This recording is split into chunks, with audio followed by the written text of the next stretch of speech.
Hi hello welcome back to our channel options master guide. Okay, இது பார்த்தீங்கன்னா நிஃப்டிக்கு நாம வெள்ளிக்கிழமை காலையில் மார்க்கெட் தொடங்குறதுக்கு முன்னாடி கொடுத்துருந்த லெவல்ஸ். அந்த லெவல்ஸ் பார்த்தீங்க அப்படின்னா நமக்கு ஓப்பனிங் ஃபர்ஸ்ட் ஒரு 15 நிமிஷத்துலேயே நம்மளோட S2ல தான் சப்போர்ட் எடுக்க பார்த்தான். ஆனால் ஒன்ஸ் அந்த ஒரு ஸ்ட்ராங்காக ஒரு பிரேக் அவுட் பண்ணதுக்கப்புறம் அங்கே எங்கேயுமே நிற்கலை. தொடர்ந்து நல்ல ஒரு கண்டினியூவாக ஒரு ஃபால் கிடச்சிது. நாம இந்த லெவல்ஸை தாண்டி பிரீமியத்தில் என்ன சொல்லுதுன்னு சொல்லியிருந்தோம்னா, மார்க்கெட் 600க்கு கீழே இருக்கிறதே ரிஸ்க் அப்படின்ற கண்டிஷன் சொல்லியிருந்தோம். மார்க்கெட் அதுக்கேற்ற மாதிரி ஓப்பன் பண்ணது அதுக்கு கீழே தான் ஓப்பன் பண்ணியிருந்தான். ஒரு கேப் டவுனில் தான் ஓப்பன் பண்ணியிருந்தான். அன்னைக்கு 100 பாயிண்ட் கேப் டவுனில் ஓப்பன் ஆச்சு. கேப் டவுனில் ஓப்பன் ஆகி அந்த ட்ரெண்டை அப்படியே கண்டினியூ பண்ணிட்டான். இதெல்லாம் ஏன் நடந்தது அப்படின்றத பிரீமியத்தில் போய் தேடி பாருங்க. உங்களுக்கு அதுக்கு முன்னாடியே பார்த்தீங்க அப்படின்னா, இன்னைக்கு திங்கட்கிழமை இங்க இப்போ இந்த நாட்களில் பார்த்தீங்க அப்படின்னா கிட்டத்தட்ட 200 பாயிண்ட் கேப் டவுனில் ஓப்பன் பண்ணியிருப்பான். கேப் டவுனில் ஓப்பன் பண்ணி ஃபுல்லாக சைட்வேஸில் போயிட்டான். ப்ரீமியம் எந்த பக்கமும் ப்ரீமியம் எந்த பக்கமும் அப்ரிசியேஷன் ஆகாமல் சைட்வேஸில் போயிடுச்சு. கால் புட்டு ரெண்டோட ப்ரைஸும் டிகேக்குள்ளே போயிடுச்சு. ஆனால் வெள்ளிக்கிழமை அப்படி நடக்கலை. இதெல்லாம் ஏன் நடக்கலை, ஏன் நடக்குது அப்படின்றத எல்லாத்தையும் ப்ரீமியத்தில் போய் தேடி பாருங்க. ப்ரீமியத்தில் தேடினீங்கன்னா கண்டிப்பாக உங்களுக்கு ஆன்சர் கிடைக்கும். ஓகே, இப்போ இதை ரிமூவ் பண்ணிட்டு இன்னைக்கு உண்டான லெவல்ஸ் என்ன அப்படின்றத எடுத்துட்டு வரேன்.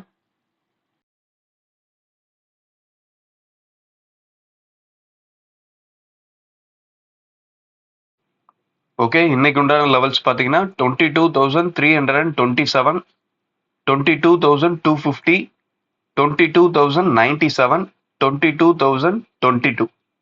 இதுதான் இன்னைக்கு உண்டான லெவல்ஸ். இன்னைக்கு பார்த்தீங்கன்னா ஏடிஎம்ல 146 ரூபாய் இருக்கு. இந்த 146 ரூபாய் அப்படின்றது எக்ஸ்பிரி டே அன்னைக்கு ஜீரோ ஆகணும். நாம வெள்ளிக்கிழமை மார்க்கெட் தொடங்குறதுக்கு முன்னாடி என்ன பார்த்தோம்னா, ஏடிஎம்ல 141 ரூபாய் இருக்கு அப்படின்றத பார்த்தோம். அந்த 141 ரூபாய் அப்படின்றது லைவ் மார்க்கெட்ல பார்த்தீங்கன்னா கிட்டத்தட்ட இன்க்ரீஸ் ஆகிட்டே 160 ரூபா பக்கம்லாம் வந்தது. மார்க்கெட்டு செல்லரோட மார்க்கெட், ஆப்ஷன்ஸ் அப்படின்றது செல்லரோட மார்க்கெட்ல என்ன நடக்கணும், ப்ரீமியம் ஜீரோ நோக்கி போகணும், ஏடிஎம் பிரைஸ் ஜீரோ நோக்கி போகணும். ஆனா அது இல்லாம எப்போ ப்ரீமியம் இன்க்ரீஸ் ஆக ஆரம்பிச்சதோ செல்லர் அவனோட பொசிஷனை எக்ஸிட் பண்ண வேண்டிய சூழலுக்கு அப்பதான் தள்ளப்படுவான். வெள்ளிக்கிழமை மார்க்கெட்ல அதுதான் நடந்தது. ஸோ ப்ரீமியத்தில் என்ன நடக்குது அப்படின்ற விஷயத்த புரிஞ்சுக்க ட்ரை பண்ணுங்க. அப்பனாதான் ஒரு ஆப்ஷன்ஸ் பையரா சக்சஸ்ஃபுல்லா இருக்க முடியும். விஷயத்தை மட்டுமே ஃபோக்கஸ் பண்ணுங்க. ஸ்பாட் அப்படின்றது 50 கம்பெனியோட ஆவரேஜ். நீங்க இந்த ஸ்பாட்ல நடக்கிற விஷயங்களை வச்சு எதுவுமே பண்ண முடியாது. உங்களுக்கு எண்ட் ஆஃப் டே ப்ராஃபிட்டையோ லாஸையோ கொடுக்க போறது ப்ரீமியம் தான். ப்ரீமியத்தில் என்ன நடக்குது அப்படின்ற விஷயத்த மட்டும் தெளிவாக புரிஞ்சுக்க ட்ரை பண்ணுங்க. ஸ்பாட்ல பார்த்து ட்ரேட் பண்ணாதீங்க. ஸ்பாட் அப்படின்றது ஒரு ரெஃபரன்ஸ் பாயிண்ட் தான். இங்கே கொடுக்குற லெவல்ஸ் எல்லாமே ஒரு ரெஃபரன்ஸ் தான்.